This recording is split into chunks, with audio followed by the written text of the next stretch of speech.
Stonewall Peak has been a long-time favorite hike of ours. It is located in Cuyamaca Rancho State Park, and it's also only about 10 miles from Julian.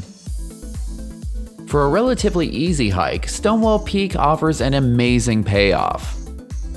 Besides the beautiful viewpoints you'll get along the way, you'll also get a breathtaking 360-degree view of the surrounding areas once you make it to the top.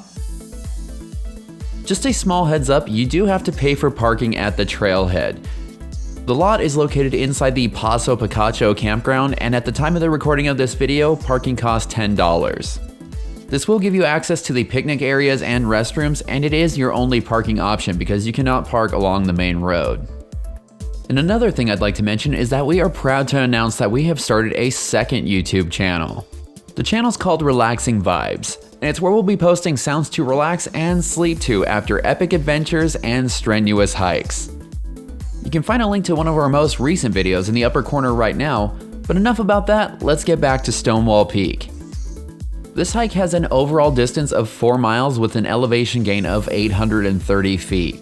You can see your destination almost the entire time, so it gives you a little bit of motivation to keep on pushing.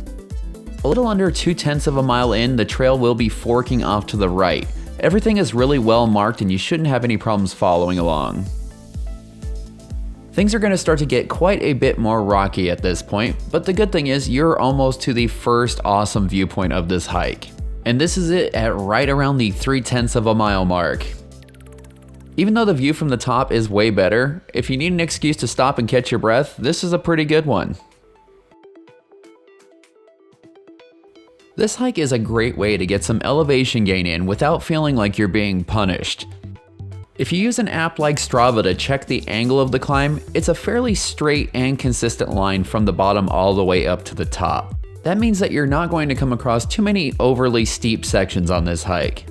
If you're looking for something a little more strenuous, be sure to check back next week when we head across the street to climb Cuyamaca Peak. That one's definitely a bit more of a beast. I have to admit, this video is actually made up out of 2 trips to the top of Stonewall. On our first trip, my micro SD card got corrupted about halfway up the mountain and I lost all of the footage. I figured that we couldn't make a very good video with just the second half of the hike, so we headed back and shot it again. On our first visit, we were there with our good friend and fellow adventurer 𝐶𝐬𝐝, so don't be surprised when she magically appears here in just a little bit. We are now about 3/4 of a mile into the hike and we've already climbed about 350 feet. After making this right turn, it's going to be pretty much a series of switchbacks all the way up to the top. And as you can see, 𝐶𝐬𝐝 has magically appeared and she's ready for the rest of the climb. They have done some trail maintenance since our first visit, and the log that you saw V climb under is no longer blocking the trail. In 2003, the cedar fire came through and burnt up most of the tree cover on this hike.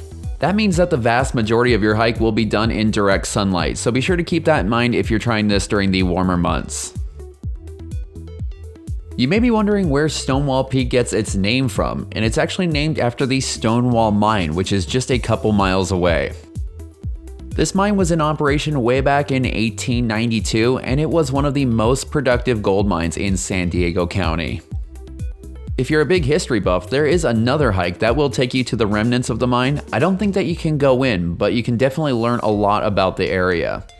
It looks like a really pretty hike, and it's definitely on our to-do list for our next visit. As we continued to climb higher, we noticed something that was kind of funny. Even though this hike doesn't have a ton of elevation gain, it has just enough to where we started seeing snow the higher that we got. There wasn't a ton of it, but there was evidently enough to make the girls hike in slow motion. And speaking of elevation, this hike is no youngster. It was actually featured on the Sierra Club's 100 Peaks list back in 1946. As we continued to climb higher, we saw more and more snow, and V even tried to do a snow angel with her backpack on, which didn't work too great. Around 1.8 miles into the hike, you're going to come to a fork and you want to make a right. Turning left here will take you on a very long trail all the way back to your car. And that is not the only fork that you can expect to see on this part of the trail, because there is another one just a little bit further in. This one is a little bit less critical.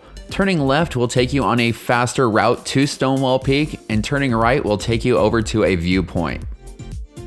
We weren't in any big rush this day, so we made the right to check out the overlook. Once again, the view from the top is better, but this is a nice little spot too. And if you brought your lunch, this would probably be a much better and less crowded spot to enjoy it rather than up at the peak. As you'll see in a second, there isn't a ton of space at the peak, and it can get pretty crowded, especially if you're visiting on the weekends.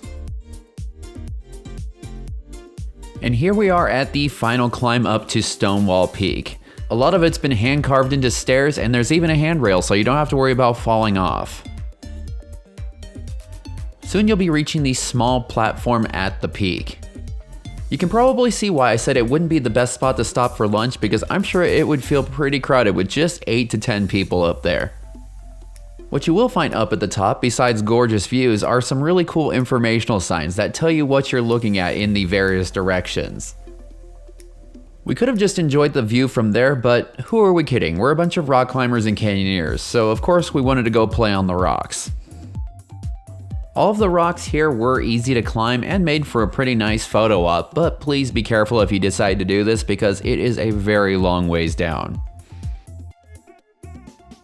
The conditions were a little bit hazy this day, but if you visit on a clear enough day, you should be able to see all the way out to the ocean. After one last group selfie, it was time to start heading back down the mountain, because we wanted to make it back to Julian in time for a nice hot slice of pie. You do have a couple of options on the way down. You can either do this trail as an out and back like we're doing in this video, or you can turn right at the fork to turn this into a loop trail. This will add 1 mile to your overall distance. We would like to try that route next time, but we might have to get a little bit of an earlier start, because we don't want to risk not having the opportunity to get that pie. The good thing about the way back to the car is that it is 100% downhill, so if your legs are tired from all the climbing, you get to take a nice long break. And that is pretty much going to do it for our hike up Stonewall Peak. It's a really fun trail, and if you have the chance, I would definitely try it. Be sure to stay tuned for next week when we take on Cuyamaca Peak. That one is a beast. And also, if you're cruising through Julian, be sure to stop in Mom's Pie House, because it is delicious. If you enjoyed this video, be sure to hit that thumbs up and subscribe, because that helps this channel a ton. We would love to know what your favorite hikes are. Be sure to let us know in the comments below. And for all the information about Stonewall Peak, as well as other awesome Southern California hikes, head on over to 𝐿𝑎𝑑venturelife.com.